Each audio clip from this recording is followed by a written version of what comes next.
নমস্কাৰ আপোনালোক সকলোলৈকে আশা কৰোঁ আপোনালোক সকলো ভালে আছে আমাৰ চেনেলৰ অন্য এটা ভিডিঅ'লৈ আপোনালোকক স্বাগতম জনাইছোঁ আৰু আজি আপোনালোকক দেখাম আমাৰ ইয়াতে বনি থকা আৰু এখন ষ্টল এখন দেখা পাইছে এখন আমাৰ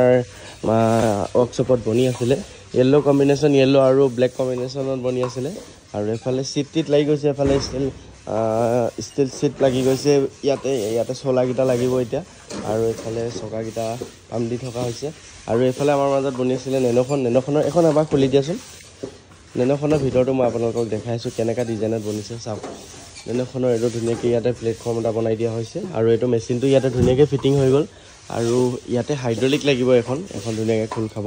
আৰু ইয়াতে আপোনাৰ তেওঁ ম'ম' বা এনেকুৱা ধৰণৰ যিকোনো ধৰণৰ আইটেম তেওঁ ইয়াতে দিব আৰু ইয়াতে এটা ফল্ডিং ছিষ্টেমত এইডোখৰটো এটা চলা আহিব আৰু এইটো আজি কাম চলিব ইয়াত কি আজি লগাই দিবা নেকি আজি হৈ যাব অ'কে আৰু এইফালে ওপৰত দেখা পাইছে ওপৰতো যিহেতু কাটিব লগা হৈছিলে মেচিনটো ভৰাবৰ কাৰণে আৰু ওপৰত ধৰি লওক এনেকুৱা টাইপৰ অলপ ডিজাইন দি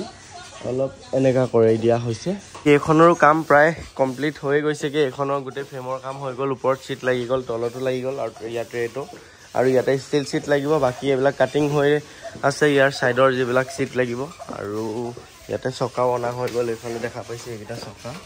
এইখনৰ এইকেইটা 9 ইঞ্চৰ চকা হয় এইখনৰ লাইটিং হোৱাৰ পিছত এইখনত মানে ইমান মৰম লাগিব ন দোকানখন মই নিজে ফিল কৰি আছোঁ মানে এটা লাইটিংখিনি যেতিয়া ইয়াত ধুনীয়াকৈ কভাৰ হৈ যাব তো মানে বিৰাট মৰম লাগিব এইখনত আৰু ইয়াতে ট্ৰেককেইখন লগাবলৈ বাকী আছে এইফালে কালাৰ মাৰি থোৱা আছে এইকেইখন ইয়াতে লগোৱা হ'ব এতিয়া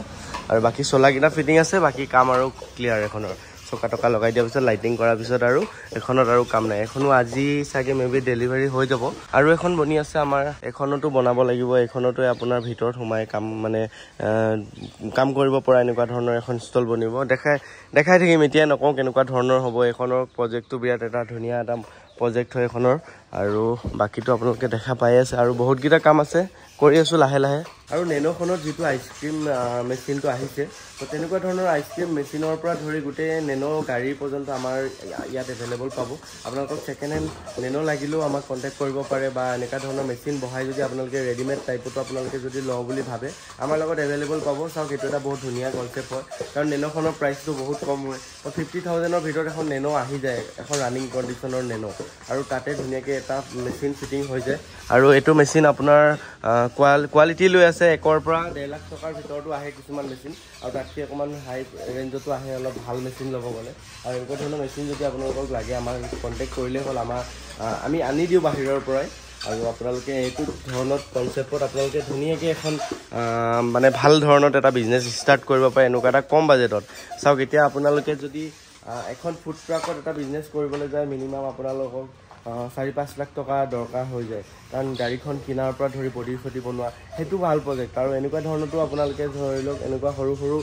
কিছুমানৰ বাজেটটো কম থাকে বাজেট বেছি থকা কেইজনেতো তেনেকুৱা বনাই ল'ব পাৰে কিন্তু যাৰ বাজেট কম আছে তেওঁলোকে এনেকুৱা ধৰণৰো ষ্টাৰ্ট কৰিব পাৰে এখন নেন' কিনি আৰু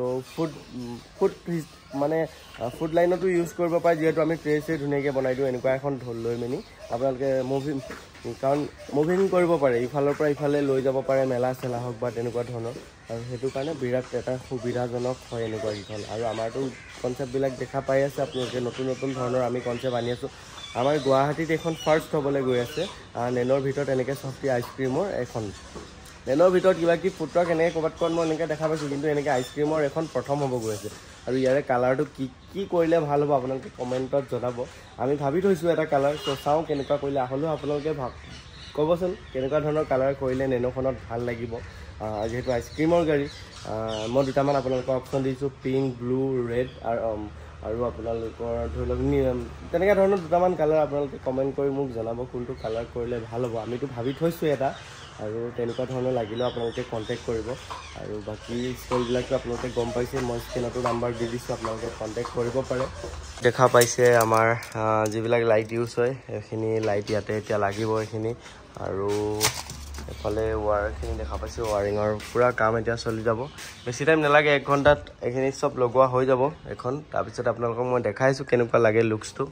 এখন হ'ল ফাইনেল লুকছ চাওক আপোনালোকে ইমান মৰম লাগিছে আৰু লাইটিংখিনি যেতিয়া জ্বলাই দিয়া যায় তেতিয়া আৰু বেছি ভাল লগা যায় লাইটখিনি একবাৰ লগাই দিয়াচোন সেই তাতে সেই ৱাৰডাল লাগি ইটো ছাইডত আছে বেটেৰীটো ইটো ছাইডত নি একবাৰ লগাই দিয়া আৰু এখন চাওক লুকছটো এতিয়া দুটামান কাম বাকী আছে আৰু প্ৰায়খিনি কামেই হৈ গ'ল ফালে লাইটিং লগোৱা হৈ গৈছে লাইট লগোৱাৰ পিছত কেনেকা দেখা পাইছে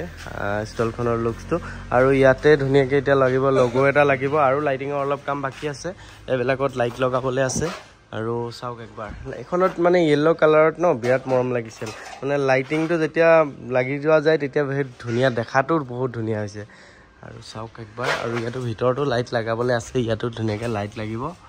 আৰু ইয়াৰ স্পেচ চাওক আৰু বাৰ্নাৰকেইটাও ইয়াতে ফিটিং হৈ যাব আৰু এতিয়া আৰু গোটেইখিনি কাম কমপ্লিট আৰু এফালে উঠাই দিলোঁ এতিয়া গাড়ীত এখন যাবলৈ ৰেডি আৰু এফালে আছে দাদাহঁতি অনাৰ দাদাহঁতি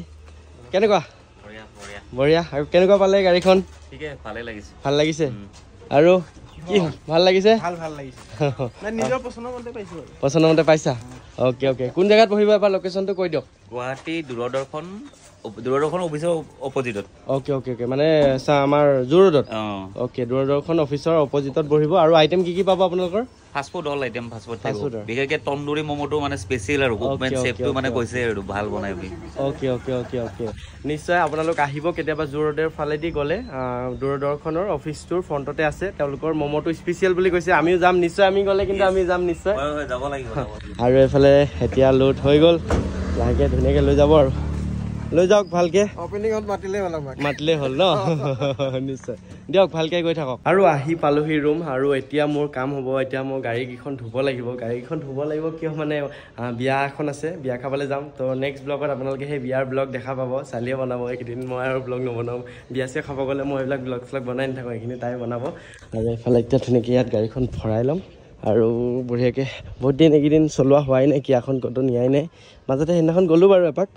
আৰু এতিয়া ধুনীয়াকৈ ইমান গৰম পৰিছে নহয় আৰু গৰমত পুৰা গাড়ীখনৰ ভিতৰতো পুৰা গৰম হৈ আছে বাপৰে আৰু গাড়ীখন চাফা কৰিবৰ কাৰণে সেইদিনাখন এটা লৈ আহিছিলোঁ ভেকুৱাম ক্লিনাৰ এইটো এদি ধুনীয়াকৈ গাড়ীখন চাফা কৰোঁ ভিতৰখন একদম ধুনীয়া চাফা হৈ যায় এইটো এদি চাফা কৰিলে এনেই নহ'লে গোটেই বালি হৈ থাকে এইবিলাক দেখা পাইছেনে গোটেই বাহিৰত থকা গোটেই বালি হৈ আছে আৰু এতিয়া ধুনীয়াকৈ চাফা কৰিম আৰু আজিৰ ভিডিঅ'টো ইমানতে শেষ কৰিছোঁ আপোনালোকে ষ্টলখনৰ ৰিভিউত বা কমেণ্ট দিবলৈ নাপাহৰিব কেনেকুৱা আৰু ধৰণৰ যদি কিবা তাত আপগ্ৰেড কৰিবলগীয়া থাকে আপোনালোকে মোক কমেণ্ট কৰি জনাব মই আগৰ ভিডিঅ'টো আপোনালোকক কৈছোঁ যে মানে এনেকৈ আমি যিখিনি ষ্টল বনাইছোঁ আমি যিহেতু নতুন হয় আমাৰ এক্সপিৰিয়েঞ্চ আছে আমি কিছুমান জানো কিন্তু আপোনালোকৰো কিছুমান ধৰি লওক আইডিয়া বহুতৰে থাকে তো সেইমতে আমাক যেতিয়া কমেণ্ট কৰে ন আমি সেইখিনি আপগ্ৰেড কৰি দিবৰ কাৰণে আমাৰ সুবিধা হয় তো সেইটো মতে আপোনালোকে কমেণ্ট কৰিব আৰু আজিৰ ভিডিঅ'টো ইমানতে শেষ কৰিছোঁ টাটা বাই বাই আপোনালোক ভালে থাকক